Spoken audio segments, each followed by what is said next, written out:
Hi, YouTuber pals. I'm here in Oregon, Cara Grandel, and I would like to kick off a challenge.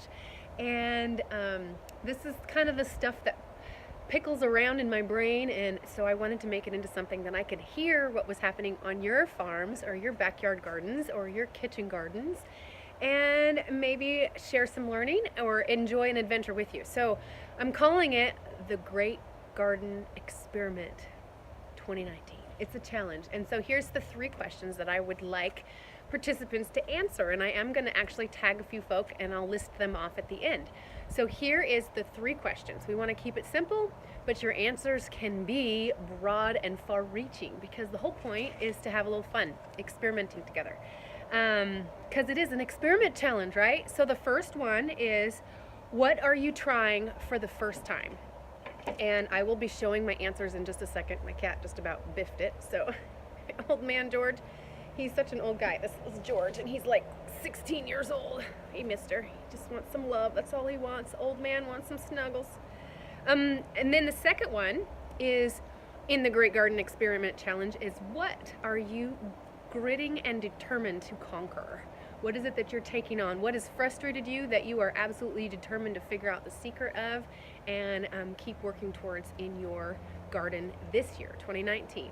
And then the third question is almost like the first one, but it's more the branching out question and the mindset question, which is what are you branching out into? What area are you trying and growing in? So like last year for me, my desire was to create enough flowers outside that I could have as many cut flowers in my house at any time during the summer without actually diminishing how many flowers I had outside. I was successful at that, so I'm branching out this year and I'm going to do the same thing except for expand it and have variety. So my goal this year is to have more cut flower variety. So that's one example. Another example is this. This is my well, I'll have to show it in a video just in a second, but container gardens in my backyard. I want to have my patio container gardens have that lush, almost exotic beauty where they're just spilling over with all kinds of color and growth. And I have started, but that's a goal that I'm going to take on, that I'm branching out into this year. So I've had backyard patio pots before, but I am looking to branch that out and make it something that's a little bit more of a showpiece. And then my third one is I am looking to start my own hanging baskets from seeds that I started. So no going to the store and paying for it, no going to the store and buying all the plants. If they're a success, they're a success. If they're a failure, they're a failure. But I want to stand there and see that beauty weeping out of the pot with all of its glory and color and know that I planted that sucker. So those are the areas that I'm branching out in. But I'm going to show you the answers to those first couple questions. The one about what are you trying to conquer and what are you trying for the first time. I will show you those after I show you a little tiny mini clip of my pots and George.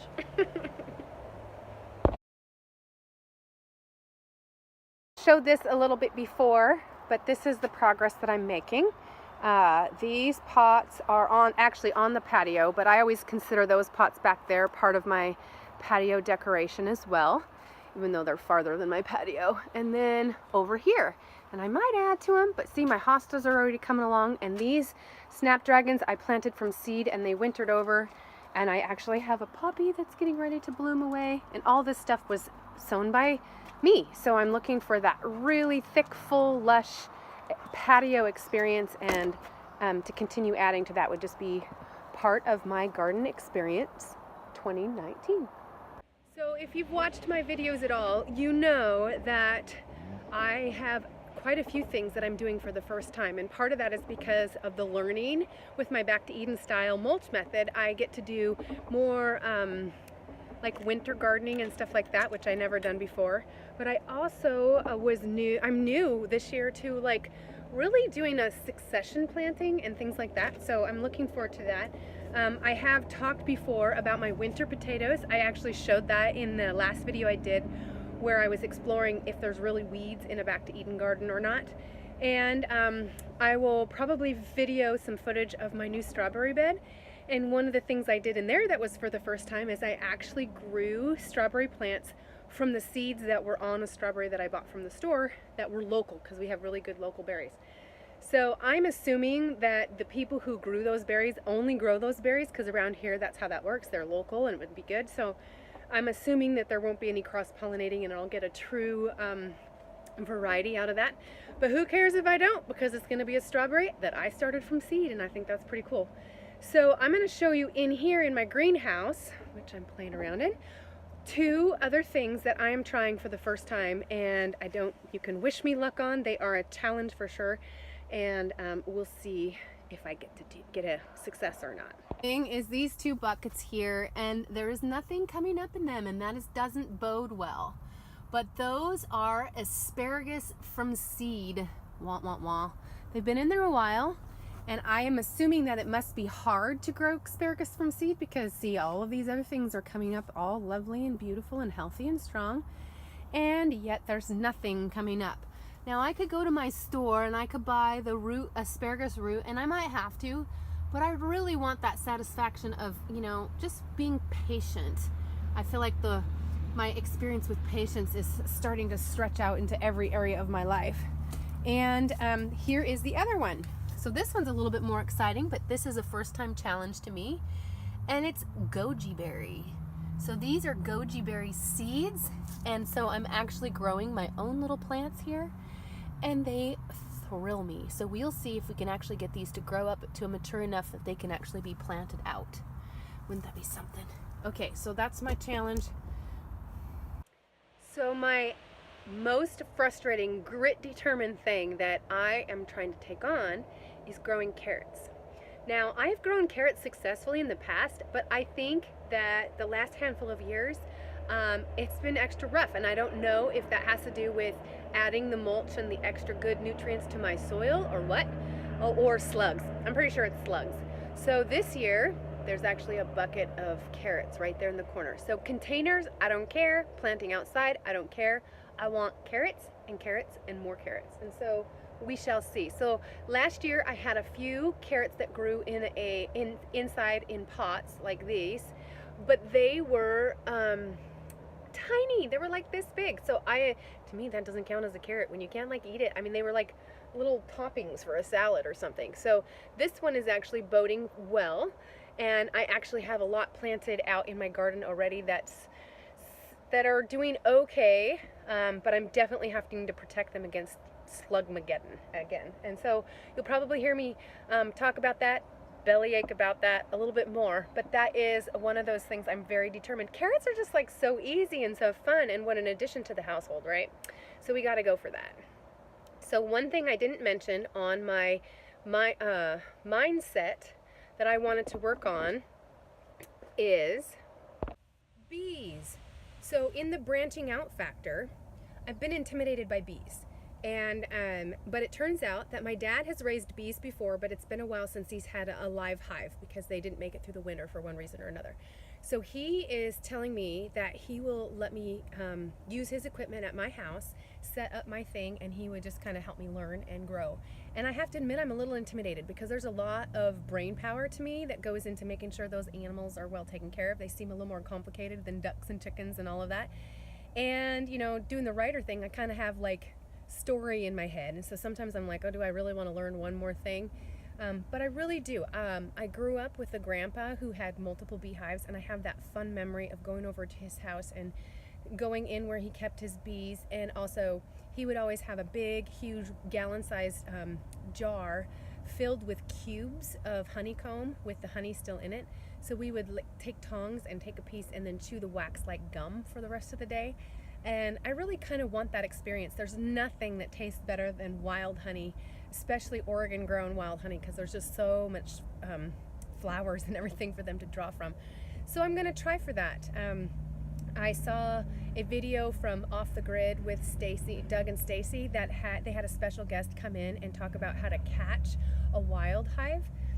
I'm kind of toying with the idea of trying that, but it's also new. It's like, do you really want to try with something that challenging? But again, third part of this challenge is, what are you branching out into? What are you taking on that's a new mindset that isn't necessarily the first time you've tried something, but it's a new mindset that you're going to try to stretch into, and it'll bring some new learning and some new adventure. So thank you for participating in the challenge for those YouTubers that are friends of mine that are gonna do that. And in this, I'm gonna open it up to several, but I actually want to name. I wrote your guys' names down because there's no chance I'm gonna remember them all. So on my fancy little scrapbooking planner paper, I would like to challenge in this Great Garden Experiment 2019. I would like to challenge Sow and Grow. She's in the UK and she's a dear heart, and she's a new gardener and on an allotment. Along the River Homestead, which is a charming couple, and I will be tagging all of these people in my comments on my video. I mean, you know, in the explanation part. So if you want to go check out these channels, I tried to pick up and coming channels because there's just so many of them out there that are really cool. So the other one I want to challenge is Willow Tree Homestead. She is, I believe, in Oregon here with me, and that girl has got some herb knowledge coming out the gang. Do more herb videos. Teach somebody like me, like, what the heck you use them for besides planting them and having them be a perennial that grows pretty for your bee fodder, which is bee food, which is also good. But then I also want to challenge Twin Cedar Farms. Kyrie and her mother over there are captivating me, and I tend to get sucked in and watch all that they got going on. And then also Bobblehead Homestead. I met him through his playlist that he did for the Roots and Refuge shindig that was happening a couple of weeks ago.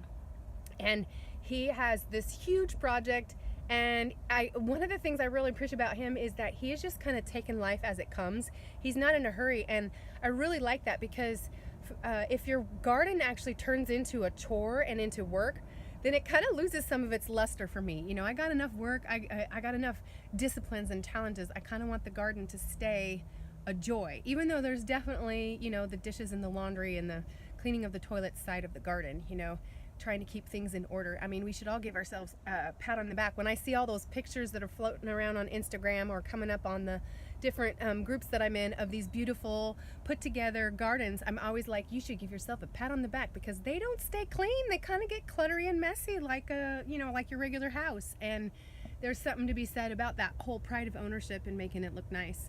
And it's kind of important for my husband and I because we have that, we're kind of aiming for park and beauty, not farm and country, and sometimes there can be a difference, and yet I still want some of the animals that I have. So there's always this chase to pick up behind yourself. This girl can leave a mess behind herself like nobody's business.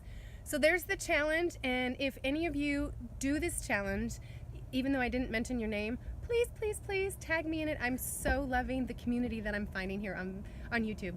And happy trails to you guys, and we'll see you later. And it's sunny, it's getting more sunny all the time, so things will be growing and blooming and all kinds of stuff. I was looking at the buds on my lilac tree. Oh, it's here, it's here. Not beautiful yet, but look at, they're coming. Do you see them? Flowers are coming.